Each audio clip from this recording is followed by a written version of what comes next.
The wolves were screaming. Not with their voices, with their fear. Lyra felt it the moment she stepped into the royal stables. A low vibration pressed against her skin, wrong and heavy. Every horse had retreated to the back of its stall. The hounds were silent, which was worse than howling. And from the beast enclosure at the far end of the corridor, something massive was throwing itself against iron bars with a sound like a battering ram. She shouldn't be here. She knew that. Lyra was the lowest kind of servant in the palace. Not even a proper maid. No uniform. No name in the household register. She scrubbed floors. Carried buckets.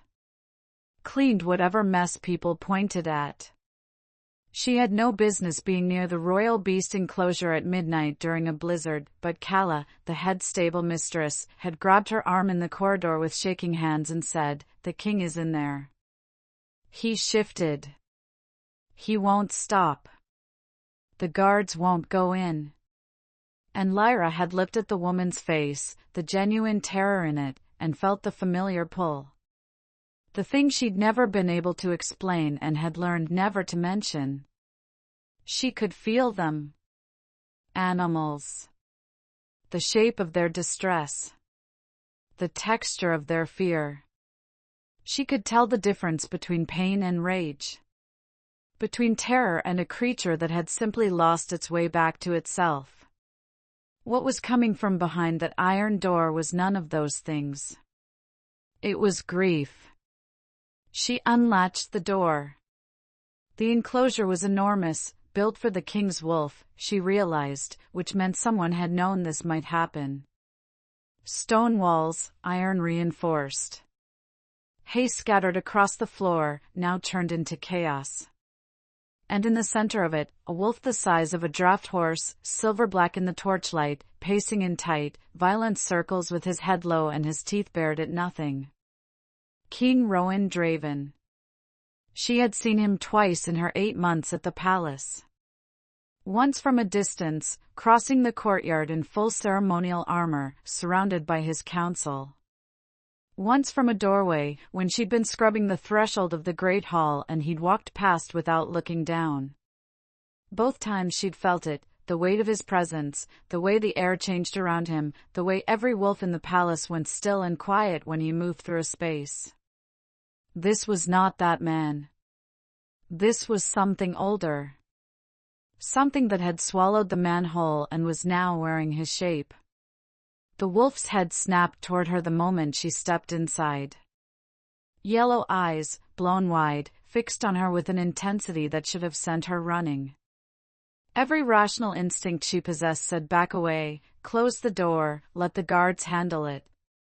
She took one step forward instead. The wolf snarled, a sound that vibrated in her back teeth and turned her knees to water. She stopped. Breathed. Let herself feel what was underneath the sound. Grief, she thought again. And something else. Exhaustion. The kind that goes all the way down. She'd felt it before, in a horse that had been running for 3 days straight. In a dog that had watched its owner die. In a wolf cub she'd found in the forest outside her village when she was 12, its leg caught in a trap, snarling at her hands even as she worked the metal free. She'd talked to that cub the whole time. Not words that meant anything. Just sound. Just presence. She started talking now. "I know," she said quietly. Her voice came out steadier than she expected. "I know it's bad. I'm not going to pretend it isn't." The wolf's snarl dropped half a register. Still dangerous. Still watching her with those blown wide eyes. But something in the quality of its attention shifted, from threat to what is this? She took another step. Slow. No sudden movements. "You don't have to do anything," she said. "You don't have to be anything right now. I'm just going to stand here. The wolf took one step toward her. Then stopped. Its massive chest was heaving. She could see it now, the trembling in its haunches, the way its legs were shaking with the effort of holding itself upright. Whatever had driven him to shift, whatever had broken through the king's control on a blizzard night in a locked enclosure, it had cost him something enormous. She closed the distance herself. She would tell herself it was instinct. The same wordless pull that had always drawn her towards suffering animals. The same instinct that had gotten her into trouble her entire life. She would not examine it too closely, because examining it meant acknowledging that she had walked toward the most powerful and dangerous creature in the kingdom with her hand outstretched. Her fingers touched his forehead. The wolf went absolutely still. She felt the trembling under her palm, the fine, constant shudder of a body held at the edge of something. She pressed her hand more firmly against the broad silver-black skull, feeling the heat of him, the coarse texture of his fur, the way his breath came in short, hard bursts. "It's all right," she said. Not because it was. Just because someone needed to say it. The wolf made a sound she had no name for. Not a snarl. Not a whimper. Something in between, something that sounded like a question. She stood there in the ruined hay with her hand on the king's forehead and the blizzard howling outside the stone walls, and she felt the trembling slowly, gradually, begin to ease. She was gone before he shifted back. She made sure of it. Slipped out while his breathing had deepened into something closer to sleep, latched the door behind her, and walked back through the stable corridor with her heart slamming against her ribs and her hands still warm from his fur. Calla was waiting outside, her face a complicated map of relief and something else. He's resting, Lyra said. Don't send anyone in until morning. Calla stared at her. How did you? I didn't do anything. Lyra picked up her bucket from where she'd left it by the door. I was never here. She meant it. She needed it to be true. She was a floor girl. She scrubbed stones. She did not touch kings. She went back to her corner of the servants' quarters and lay on her narrow cot and stared at the ceiling while the blizzard shook the palace walls, and she told herself very firmly that nothing had happened. The court noticed her 3 days later. Not because of the enclosure, that night had stayed quiet, the way things stayed quiet when powerful people wanted them to. But because of what happened in the great hall during the morning meal. Lyra was carrying a tray of bread from the kitchen corridor to the side table when Lady Seraphine Voss stepped directly into her path. Lady Seraphine was everything Lyra was not. Third daughter of the most powerful noble house in the kingdom, with a face like a painting and a voice like a blade wrapped in silk. She had been at the palace for 2 months, and in that time she had made it quietly, efficiently clear that she considered herself the natural future queen. She looked at Lyra the way she might look at a stain on the floor. You're in my way, she said. Lyra stepped aside. Apologies, my lady. Where are you assigned? Seraphine's eyes moved over her with the practiced assessment of someone cataloging livestock. You're not a proper maid. You're one of the floor girls, aren't you? Yes, my lady. Then what are you doing in the great hall during the morning meal? Seraphine's voice carried. It was designed to carry. Several heads turned. Floor girls use the service corridors. You don't belong here. Lyra kept her eyes down. She had learned this, too, the particular art of making herself small in the presence of people who needed to feel large. I was asked to bring the bread, my lady. I'll use the service corridor next time. You'll use it now. Seraphine's chin lifted. Leave the tray and go. The hall had gone quiet in that particular way that meant everyone was listening while pretending not to. Lyra set the tray on the nearest surface and turned to leave. "Remarkable," Seraphine said, to no one in particular, but loudly enough for the room. "They'll let anything wander the halls these days." Lyra stopped walking. She didn't mean to.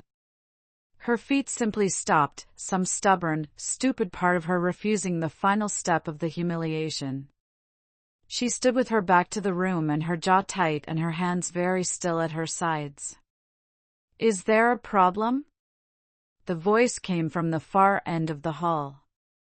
She knew it immediately. She had heard it twice before, once giving orders in a courtyard, once in a corridor where she'd been invisible. She had not heard it like this, quiet and precise and carrying the specific weight of a man who was accustomed to rooms going silent when he spoke. King Rowan Draven stood in the doorway of the great hall.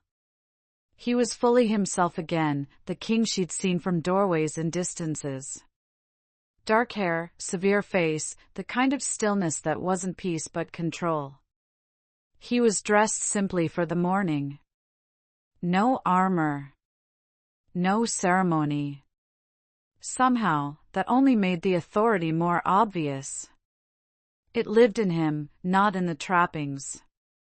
His eyes moved across the room and settled on Lyra. She felt it like a hand on her shoulder. "Your Majesty." Seraphine's voice shifted instantly, warm and gracious. "I was simply reminding the floor staff of the proper protocols. I heard what you were doing." He walked into the hall. The room rearranged itself around him without anyone appearing to move. "What is your name?" he asked, and it took Lyra a moment to realize he was speaking to her. She turned. Kept her eyes at the level of his collar. "Lyra, Your Majesty." "Lyra Vale." "Lyra Vale." He said it as if he were placing it somewhere. "You were asked to bring the bread." "Yes, Your Majesty." "Then you were doing your job." He looked at Seraphine then, and whatever was in his expression made the lady's gracious smile go very slightly rigid. "In my hall, people who do their jobs are not interrupted." The silence that followed was the kind that left marks. Seraphine recovered quickly, she was too practiced not to. "Of course, Your Majesty. I meant no offense." He didn't respond to that. He looked back at Lyra, and for one unguarded moment, something moved across his face that she couldn't name. Recognition, maybe. Or something more complicated than that. "Carry on," he said. She picked up the tray and walked to the side table on legs that felt like they belonged to someone else, and she did not look back, and she told herself again, very firmly, that nothing was happening. That night, he shifted again.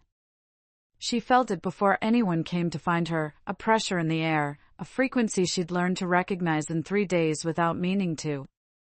She was already awake, sitting on the edge of her cot, when the knock came. It was a different guard this time. Young, frightened, trying not to show it. "The stable mistress said," he started. "I know," Lyra said. She picked up her shawl. The enclosure was the same. The chaos was the same. But this time, when she unlatched the door and stepped inside, the wolf was already watching the entrance. Already waiting. He didn't snarl. He watched her cross the distance between them with those yellow eyes, and when she raised her hand, he lowered his head to meet it. She stood there in the dark with her palm against his forehead and felt the trembling ease faster this time, and she understood, with a clarity that frightened her, that this was going to keep happening. And she understood something else, too. He knew it was her. The pattern established itself with the quiet inevitability of weather. Every 2 or 3 nights, the pressure would build. She could feel it now, a low hum at the edge of her awareness that she'd begun to think of as his frequency, and she would be awake before the knock came, shawl already in hand. She would go to the enclosure. She would put her hand on his forehead. The trembling would ease. She told herself it was practical. She told herself she was simply managing a situation that would otherwise require a dozen guards and probably end in someone getting hurt. She told herself it meant nothing. Nothing that she had started recognizing the shape of his distress. The difference between the bad nights caused by the world and the ones caused by something inside him. Something buried too deep to reach. She told herself a great many things in those weeks, and she believed almost none of them. The court, meanwhile, had noticed her. Not in the way she'd spent 8 months carefully preventing. Not the dangerous kind of noticing, the kind that led to questions she couldn't answer. This was different. This was the court noticing that the king had said her name in the Great Hall, and the court was a machine that ran on exactly that kind of information. She felt the shift in the way people looked at her. The other floor girls, who had previously treated her with the comfortable indifference of people who share a low rung, now watched her with a wariness that hadn't been there before. The proper maids, who had never looked at her at all, now looked too carefully. And the nobles, the ones who moved through the palace like they owned the air in it, had begun to track her movements with the focused attention of people calculating a variable they hadn't previously accounted for. Lady Seraphine, in particular, had not forgotten the Great Hall. It was Mira who warned her. Mira was 2 years younger than Lyra and somehow knew everything happening in the palace. Especially the things she wasn't supposed to know. She found Lyra in the linen corridor on a Tuesday afternoon and fell into step beside her with the practiced casualness of someone delivering information they didn't want to be seen delivering. "Seraphine's been asking about you," Mira said, not looking at her. "Specifically about where you sleep and what your duties are and whether you have any family connections." Lyra kept folding the sheet in her hands. "She's bored." "She's not bored. She's building something." Myra's voice dropped lower. "She's also been spending a lot of time with Lord Casson." Lord Casson was the king's second cousin and the head of the noble faction that had been quietly, persistently arguing that the king needed to formalize an alliance through marriage with a noble house. Specifically, one of the houses represented at court. Specifically, Seraphine's house. "That's not my concern," Lyra said. "It might become your concern." Mira finally looked at her, and her expression was more serious than her age should have allowed. "People are saying things, Lyra. About why the king knows your name. About the enclosure." Lyra's hands stilled on the linen. "No one knows about the enclosure," she said carefully. "No one knows the details," Mira agreed. "But people know something happens there at night, and they know the guards started coming to find you, and they know the king hasn't lost control in 3 weeks. She paused. "That's not nothing." Lyra finished folding the sheet and set it on the pile with the others. "I'm a floor girl," she said. "I'm no one." Mira looked at her for a long moment. "You keep saying that," she said. "I'm starting to think you're saying it to yourself more than to me." She was scrubbing the corridor outside the council chamber when she heard the argument.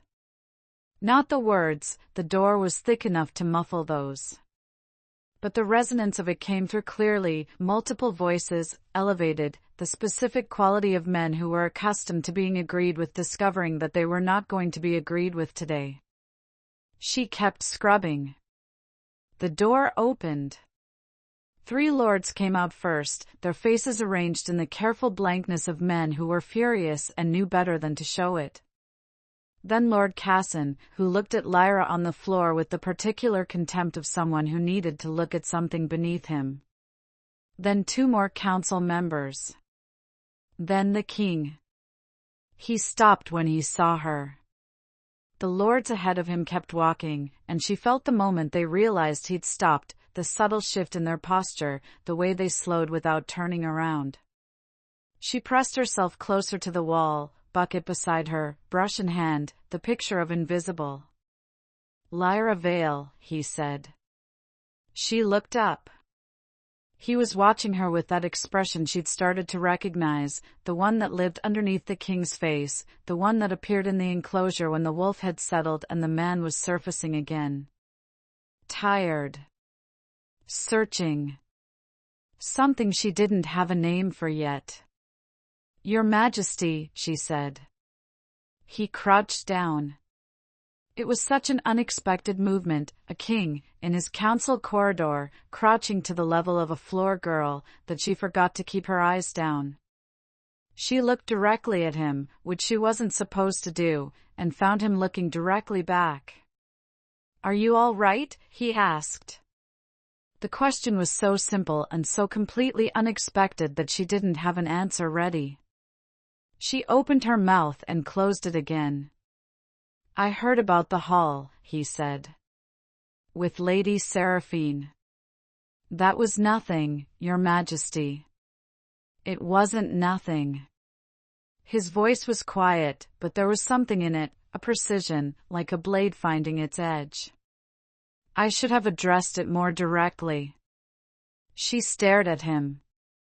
You defended me in front of the entire court. I said a sentence. The corner of his mouth moved, not quite a smile, but something adjacent to it. That's not the same as addressing it. Behind him, she could feel the lords who had stopped pretending to walk away. She could feel the weight of their attention like a physical pressure. Your Majesty, she said carefully, people are watching. I know. He didn't look away from her. Let them. He stood, and the moment broke, and he walked away down the corridor with his council trailing behind him like a tide following the moon. Lyra sat on the stone floor with her brush in her hand and her heart doing something complicated in her chest, and she thought about what Mira had said. You keep saying that. I'm starting to think you're saying it to yourself more than to me. The night he told her was a Thursday. She had come to the enclosure as usual, had put her hand on his forehead as usual, had stood in the dark while the trembling eased. But this time, when the wolf's breathing had deepened and the yellow eyes had gone soft, he shifted back.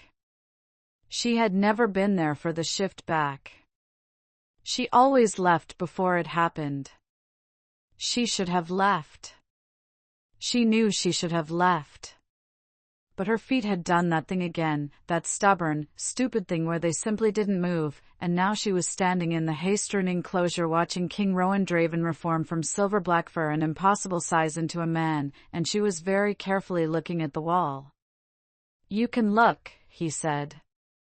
His voice was rough from the shift, lower than usual. She looked. He was sitting on the floor, his back against the stone wall, wearing the loose clothes he'd apparently learned to leave in the enclosure for exactly this purpose. He looked exhausted in a way that had nothing to do with the shift, a bone-deep weariness that she recognized from the nights when it was the internal thing, the splinter. You should go, she said. Before someone, sit down, he said. She sat down. She wasn't sure why. She sat on the floor of the royal beast enclosure across from the king of the wolf packs and waited. My father died 6 weeks ago, he said. She hadn't known that. She was a floor girl. No one told floor girls anything. I'm sorry, she said. He was not a good man. He said it without inflection, a fact being stated.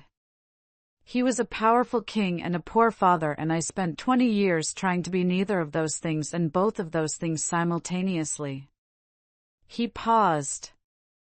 The wolf doesn't understand grief the way the man does. The man can reason through it, can file it away, can function.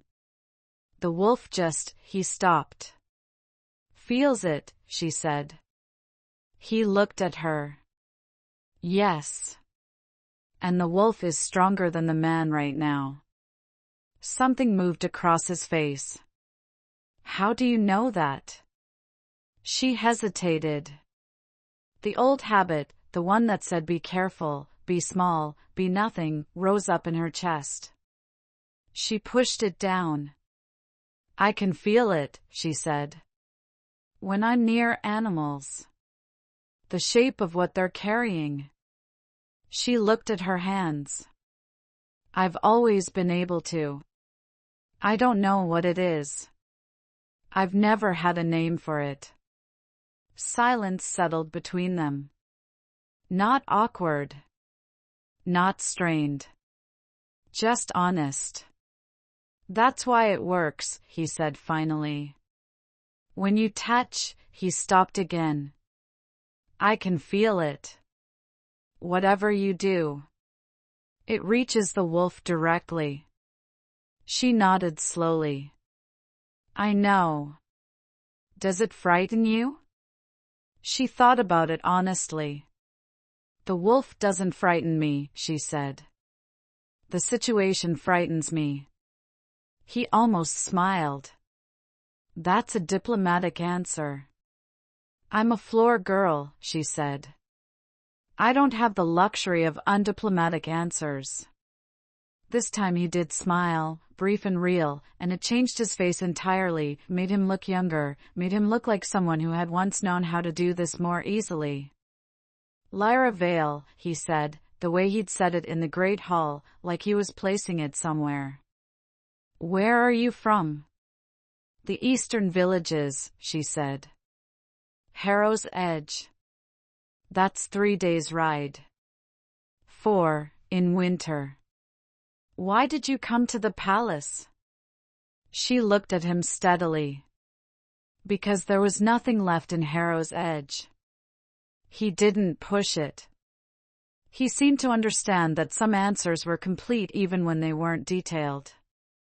They sat in the Haystron enclosure for another hour, talking about nothing consequential, the archives, the blizzard season, the particular stubbornness of the palace's oldest hound, and Lyra thought, with a clarity that was almost frightening, that this was the most honest conversation she'd had in years.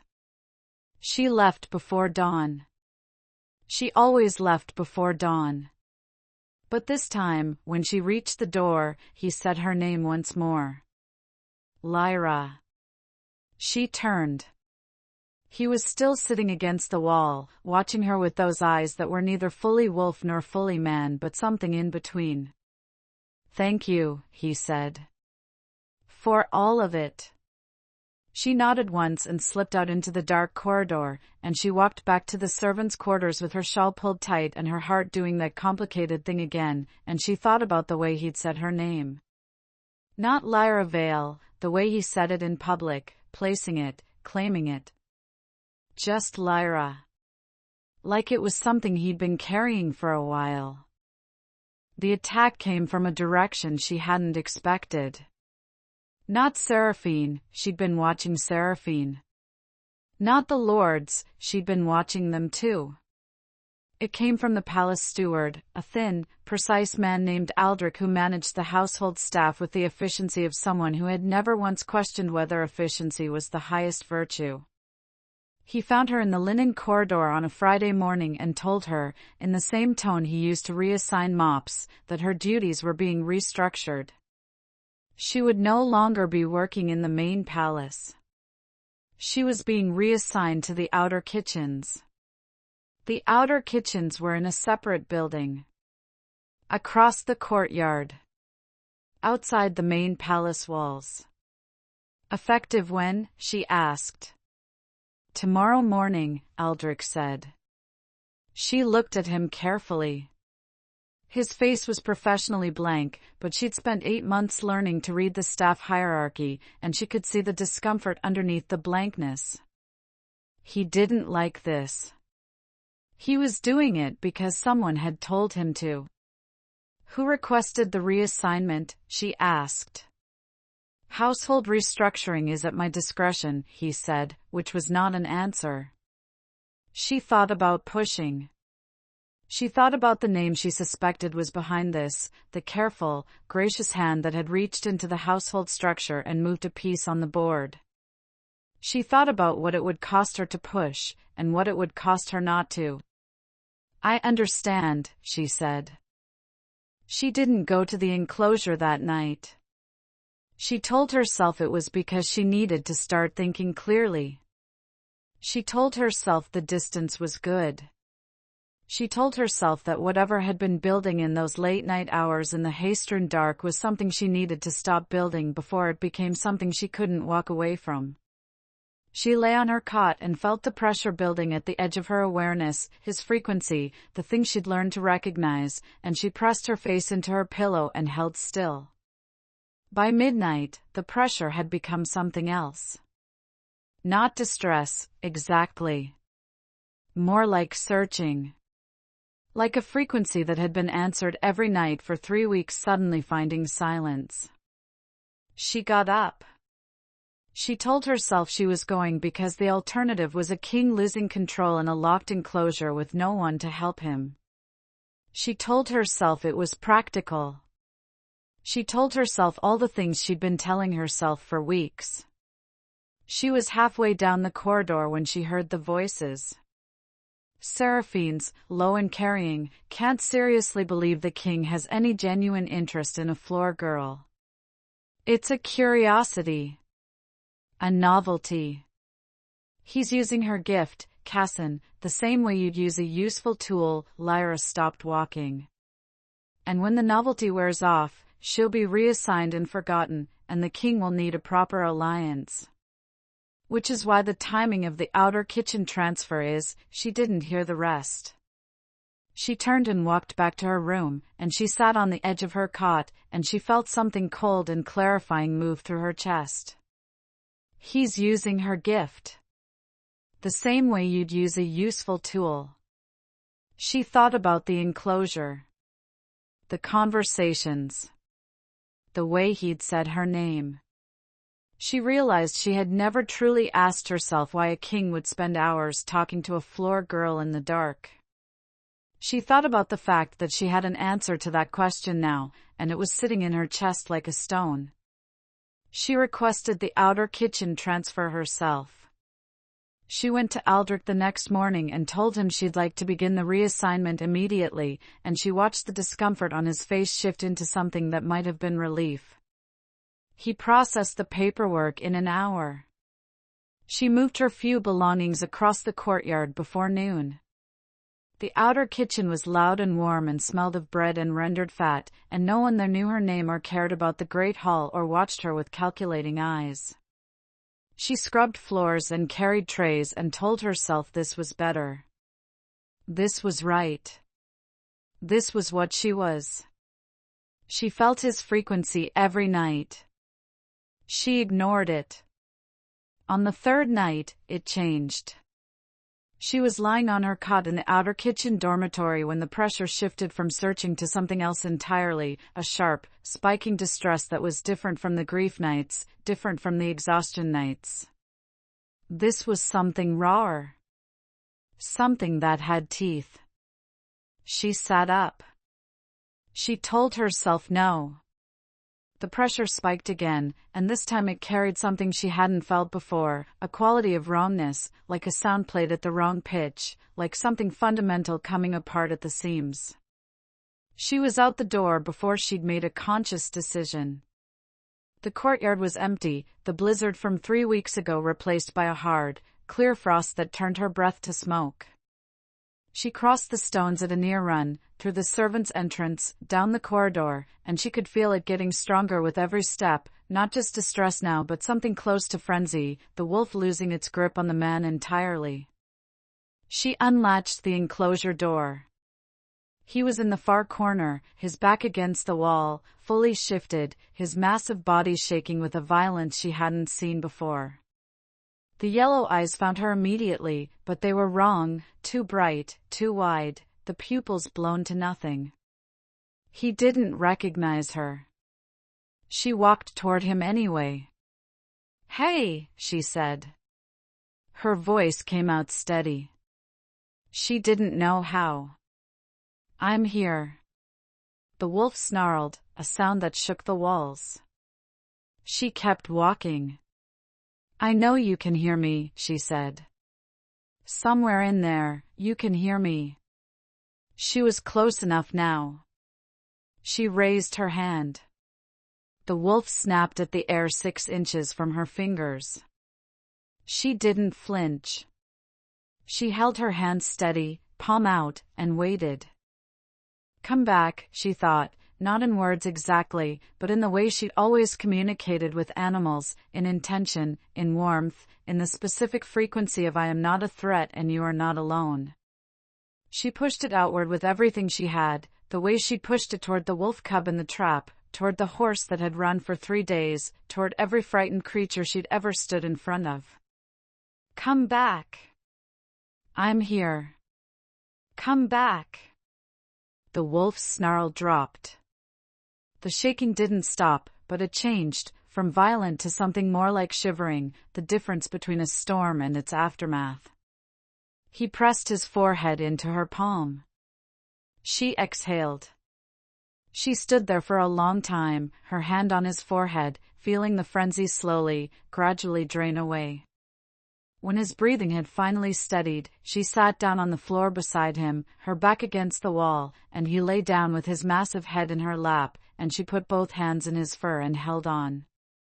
"I heard something," she said quietly, to the dark enclosure, to the wolf, to the man somewhere inside him. "3 nights ago. About why you kept me close." The wolf's breathing didn't change. "I need to know if it's true," she said. "I need to know if I was useful, or if I was—" She stopped. Tried again. "I need to know what I am to you. Because I can't keep doing this if I'm a tool. I can't keep," her voice broke, just slightly, just at the edge. "I can't keep feeling what I feel and have it be nothing." The wolf lifted its head from her lap. Yellow eyes, still too bright, but clearer now. Watching her with an attention that was not entirely animal. "I know you can't answer me right now," she said. "I know." She looked away, at the stone wall, at the torchlight. "But I needed to say it." She stayed until dawn. She always stayed until dawn now, apparently, regardless of what she told herself. He came to find her the next morning. She was in the outer kitchen courtyard, hauling water from the well, when she heard the change in the ambient noise of the palace, the subtle shift that happened when the king moved through a space. She kept hauling water. His footsteps stopped behind her.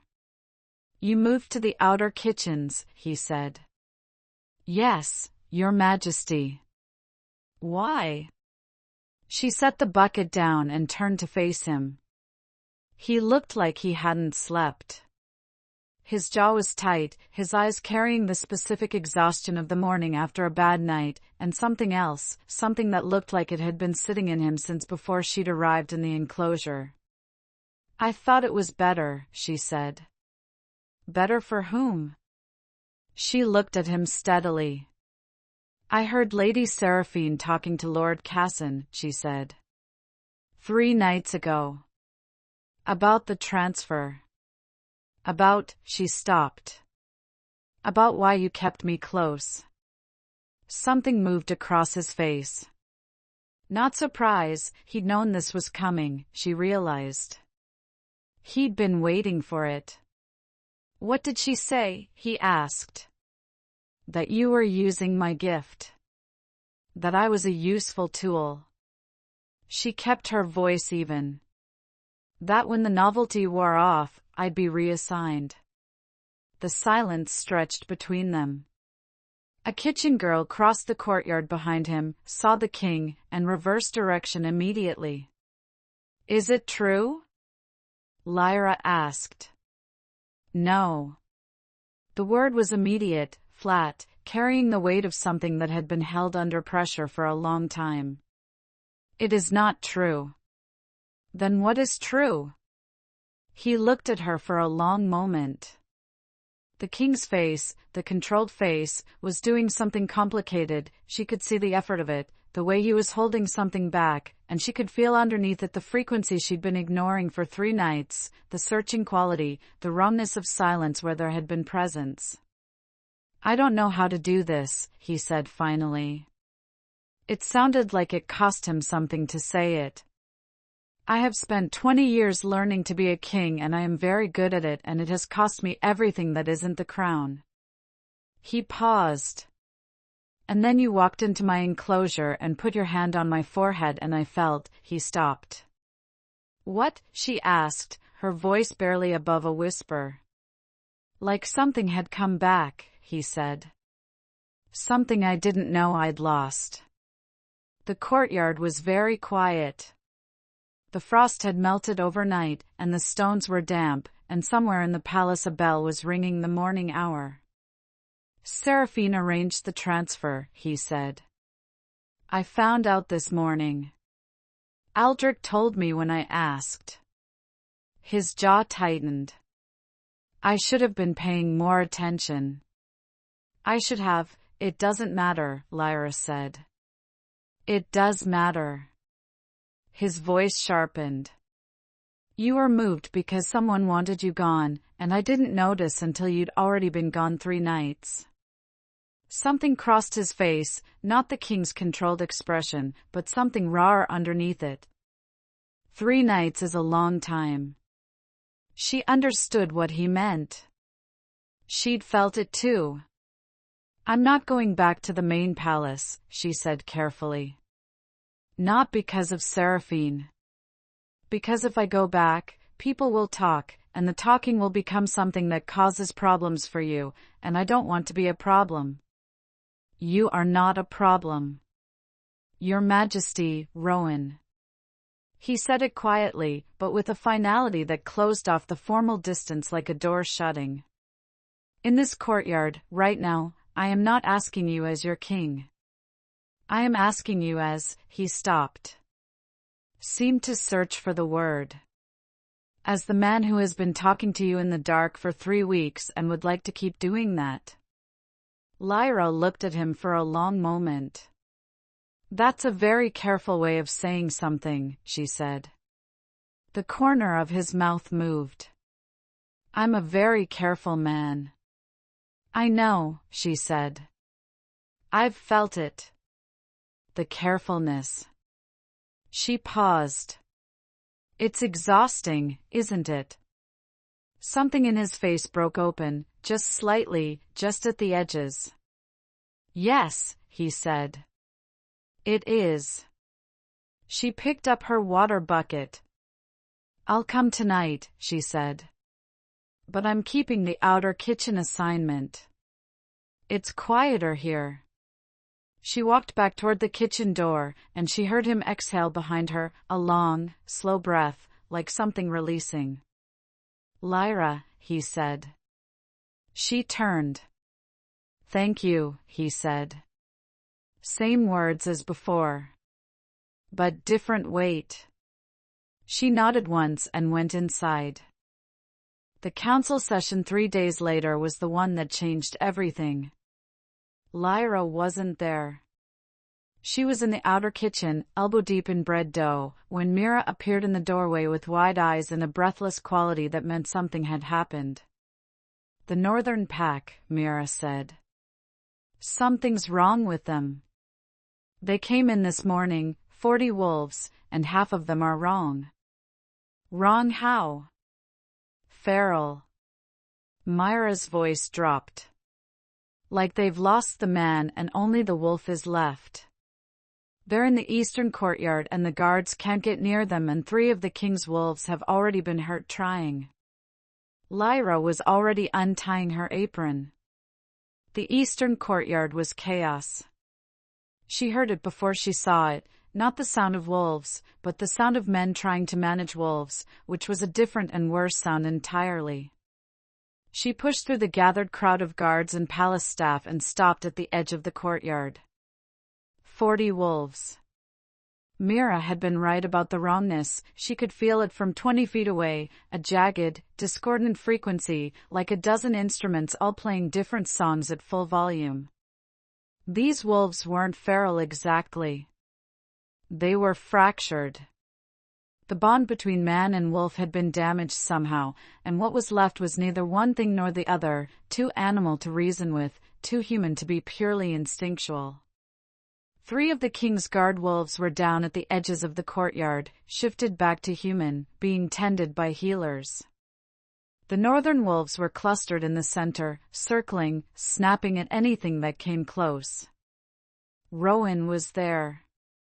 She saw him at the far edge of the courtyard, his council around him, his face doing the controlled thing while his eyes tracked the wolves with an intensity that told her the wolf inside him was very close to the surface. He saw her at the same moment she saw him.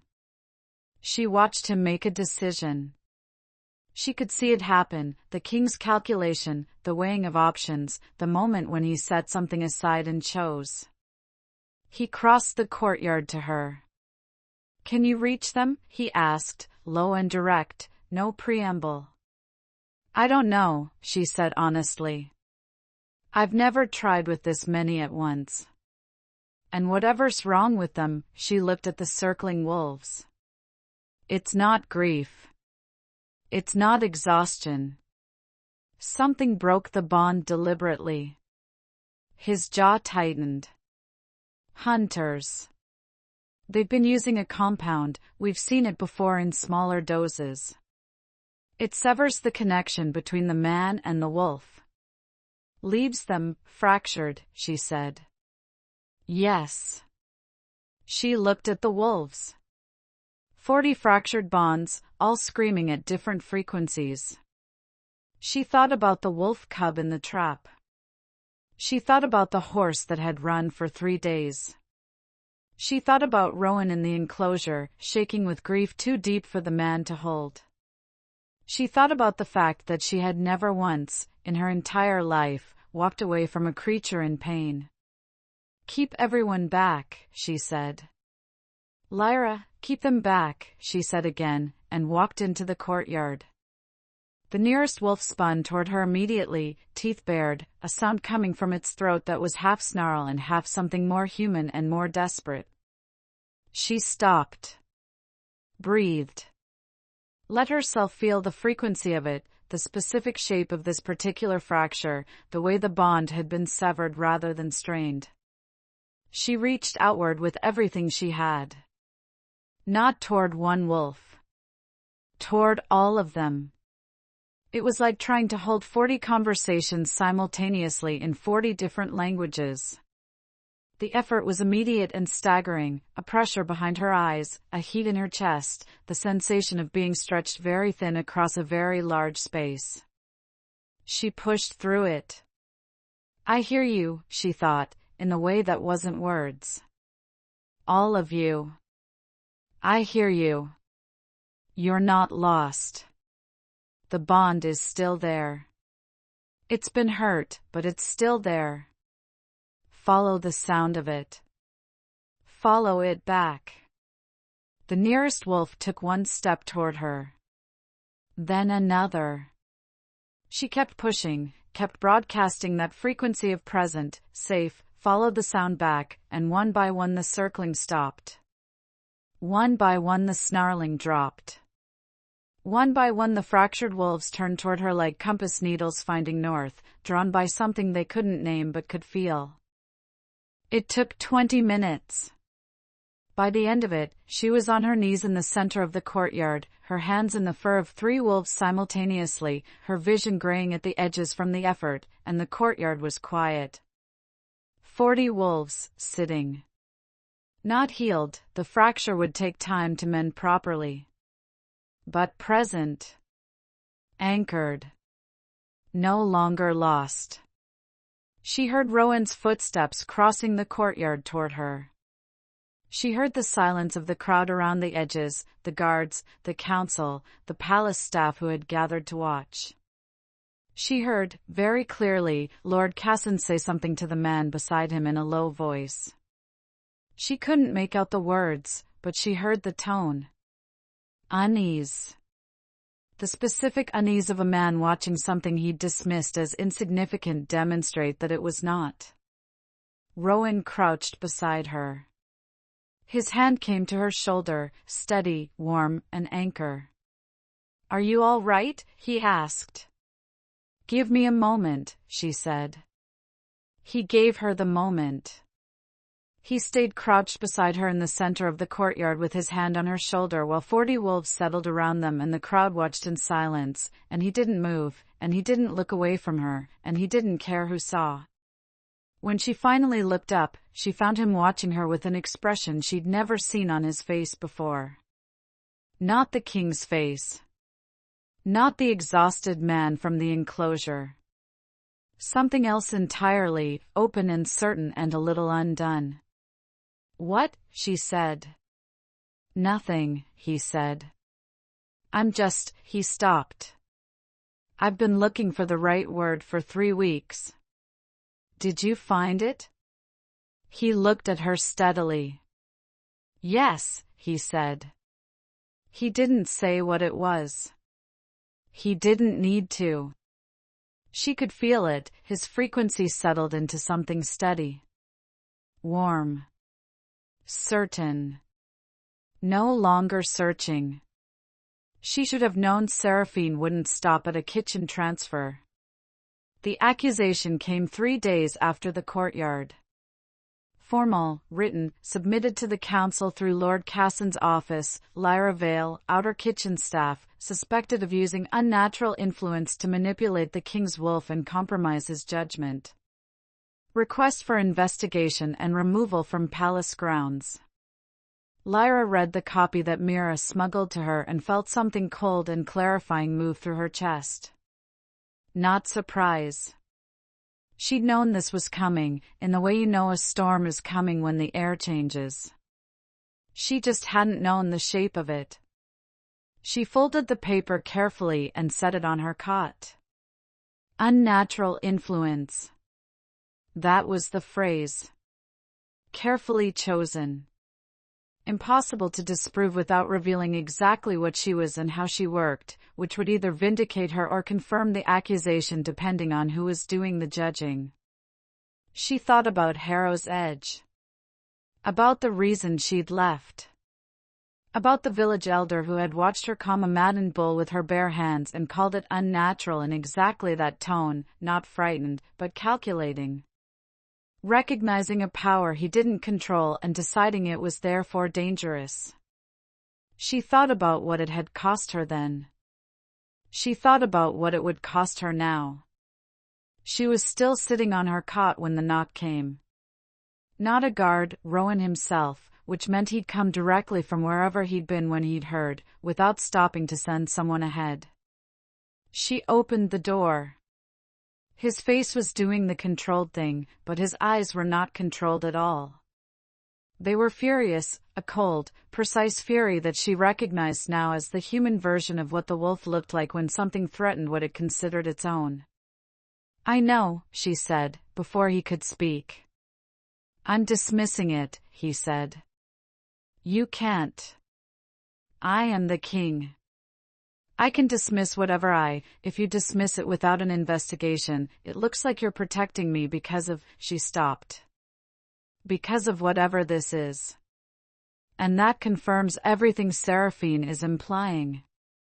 She looked at him steadily. "You need to let the investigation happen." His jaw tightened. "An investigation means, I know what it means." She'd thought it through in the 20 minutes between reading the paper and his knock. "They'll question me. They'll question the stable staff. They'll look at everything." She paused. "And they'll find out what I am." The silence between them was very still. "I've been hiding it my whole life," she said. "What I can do. Because every time someone found out, it went badly. She looked at her hands. But I'm tired of hiding it. And I think, she stopped. Tried again. I think if it comes out in an investigation, in front of the council, with you there, it's different than it coming out in a village with no one to speak for it. He was watching her with that open, undone expression again. You'd do that? He said. Stand in front of the council and, I'd rather do it on my terms than have it taken from me, she said. There's a difference. He was quiet for a moment. Then, I'll be there. I know, she said. Whatever they say, I know, she said again, softer. He reached out and touched her face, just his fingertips, just for a moment, the same careful precision he brought to everything. She felt it move through her like a current, warm and certain.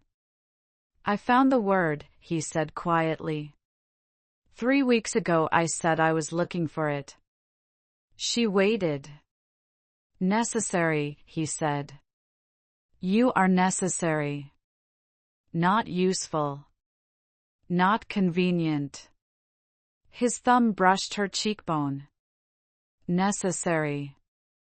Like breathing. She closed her eyes. That's a very careful way of saying something, she said, her voice not entirely steady. I'm a very careful man, he said. But I'm done being careful about this. The council investigation convened 2 days later. The chamber was full, not just the council, but the assembled noble houses, because Casson had made sure of it. He wanted witnesses. He wanted the question of Lyra Vale settled publicly and permanently, one way or the other. Lyra stood in the center of the chamber in her outer kitchen clothes, because she had no others, and she looked at the faces arranged in a horseshoe around her, lords and ladies and alphas and advisors, and she felt the familiar pull of the old habit. Be small. Be nothing. Disappear. She pushed it down. Rowan sat at the head of the chamber. He had not looked at her since she entered, which she understood. He was the king here, and the king had to be seen to be impartial. But she could feel his frequency, steady and present, a constant warmth at the edge of her awareness. I'm here, it said, without words. I'm here. Casson presented the accusation. Seraphine sat beside him, composed and gracious, her hands folded in her lap. The accusation was elegant. It didn't call Lyra a witch or a fraud. It simply raised questions. Questions about the nature of her influence. Questions about whether a floor girl with no lineage and no standing had somehow compromised the king's judgment through means that warranted examination. When Casson finished, Rowan spoke. Lyra Vale, he said, his voice carrying the full weight of the chamber. You've heard the accusation. Respond. She took a breath. Everything Lady Seraphine implies is true, she said. The chamber stirred. Casson's expression sharpened with satisfaction. I do have an unusual ability, she continued, her voice clear and steady. I can feel the bond between a shifter and their wolf. The harmony of it, the dissonance. I can feel when that bond is in pain, and I can reach toward it and offer something that helps it settle. She paused. I've been able to do this my entire life. I've hidden it my entire life, because every time someone found out, they called it unnatural and used it against me. The chamber was very quiet. 3 weeks ago, the king's wolf was in crisis. The stable mistress came to find me because the guards couldn't help and she'd seen me calm animals before. I went in. I put my hand on his forehead. The wolf settled. She looked around the chamber, meeting eyes. That's what happened. That's all that happened. And the northern wolves? Casson asked. 40 fractured bonds, calmed in 20 minutes by a floor girl with no training and no standing? Yes, she said simply. How? The same way. I reached toward them. I helped them find the bond again. She paused. I don't know what to call it. I've never had a name for it. But it's not manipulation. It's not influence over the king's judgment. She searched for the word. It's listening. And answering. The chamber murmured. She could feel the shape of the room, the skepticism, the unease, the calculation. And underneath it, from the wolves in the room, something else. A recognition. The way animals recognized her, that instinctive turning toward. This is a remarkable claim, said one of the council members, an older woman named Eldera who had the sharp eyes of someone who had survived 40 years of court politics. Can it be demonstrated? Lyra looked at her. Yes. Eldera gestured to the guard at the door. Bring the hound. The palace's oldest hound was brought in, a massive gray animal who had been increasingly difficult to manage in his old age, prone to unpredictable aggression that had the handlers nervous. He came in straining at his lead, his hackles up, a low continuous growl in his throat. Lyra crouched down. She reached outward, not with her hands yet, just with the frequency, the warmth, the I hear you, I'm not a threat, you're not alone. The hound's growl dropped. His hackles smoothed. He took one step toward her, then another, and then he was pressing his gray muzzle into her palm and making a sound that was nothing like the growl he'd come in with. The chamber was absolutely silent. She stood up. I'm not a threat to the king, she said, her voice quiet but carrying. I'm not manipulating his judgment. I'm not using unnatural influence. She looked at Seraphine directly for the first time. I'm a floor girl from Harrow's Edge who can hear when something is in pain and knows how to help it. That's all I am. Seraphine's composure was perfect. But her eyes were not. Rowan spoke. The accusation is dismissed, he said. His voice was the king's voice, final, absolute, carrying the weight of the crown. There is no manipulation. There is no unnatural influence. He paused, and then he did something she hadn't expected. He stood up. What there is, he said, is a gift. An ancient one, if the archives are to be believed, the ability to hear and heal the bond between shifter and wolf. It has a name. He looked at Lyra, and the king's face and the man's face were the same face now, no separation between them. The old texts call it a tender. The last recorded tender served the founding packs, 300 years ago. The chamber stirred again, differently this time. Lyra Vale is not a floor girl, Rowan said. She is the first tender in 3 centuries. And she will be recognized as such. He held her gaze. By this council. By this court. By every pack in this kingdom. Cassin started to speak. Rowan looked at him, and Cassin stopped. Furthermore, Rowan said, and his voice had dropped to something quieter, something that was not the king's voice but was somehow more powerful for it, she is my mate. I am declaring it before this council, before these witnesses, now and permanently. The silence that followed was the loudest thing Lyra had ever heard. She stood in the center of the chamber in her outer kitchen clothes and felt the weight of 40 pairs of eyes and the warmth of his frequency, steady and certain and no longer searching, and she thought about Harrow's Edge, about the village elder, about every year she'd spent making herself small and invisible in nothing. She thought about the wolf cub in the trap, the way it had snarled at her hands even as she worked the metal free. She thought about the enclosure, the hay-strewn dark, his forehead under her palm. She thought about necessary. Like breathing. She lifted her chin. The first full moon after the council declaration, they stood together in the sacred circle. The northern wolves were there, recovered now, their bonds mended over 3 weeks of careful work. The palace wolves were there. The council was there, and the noble houses, and Mira from the kitchen who had cried when Lyra told her and then immediately started telling everyone she'd known all along. Seraphine was not there.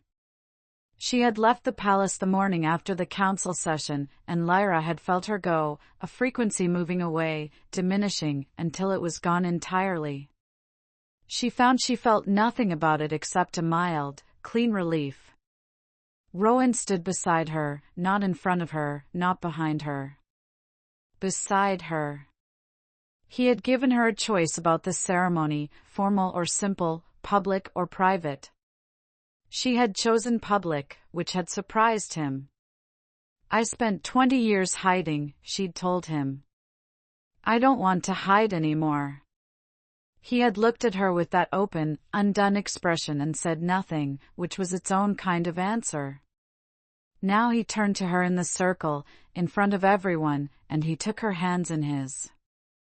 I choose you, he said. The formal words, but in his voice, they were not formal at all. Lyra Vale. Tender. My mate. He paused. The woman who walked into my enclosure and put her hand on my forehead and gave me back something I didn't know I'd lost. She felt the tears before she was aware of deciding to cry. She didn't try to stop them. I choose you, she said. Her voice was steady. Rowan Draven. King. The man who crouched down in a corridor to ask if I was all right. She squeezed his hands. The wolf who waited for me every night. He shifted. She had seen it before, but not like this, not in the open, not in the moonlight, not with the full weight of his choice behind it. The silver-black wolf that emerged was immense and luminous, his eyes finding hers immediately with a warmth that needed no translation.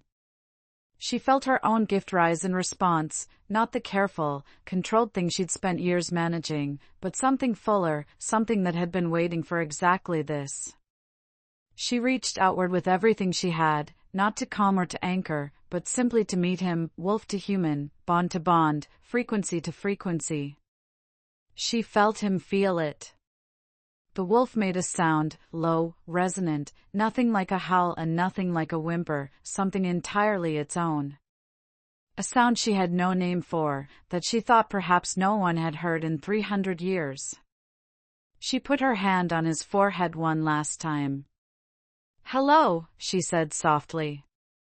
The wolf pressed into her palm, and she felt the answer move through the bond, warm and certain and finally, completely, at rest. Hello. We've been waiting. Around them, wolves began shifting one by one. The motion spread through the circle like a ripple across water, not because they were commanded to, but because something in the frequency of the moment called to the wolf in all of them. The sacred circle filled with silver and gray and black and brown, 40 wolves sitting in the moonlight, their bonds clear and whole and singing. Lyra stood in the center of it with her hand in the king's fur and tears on her face and the cold clean air of the full moon night in her lungs, and she thought about the girl who had spent 20 years making herself invisible. She thought about what it had cost. She thought about what it had been worth. Everything, her gift answered, warm and certain. It was worth everything. She tilted her head back and looked at the moon, and for the first time in her life, she didn't feel like a secret.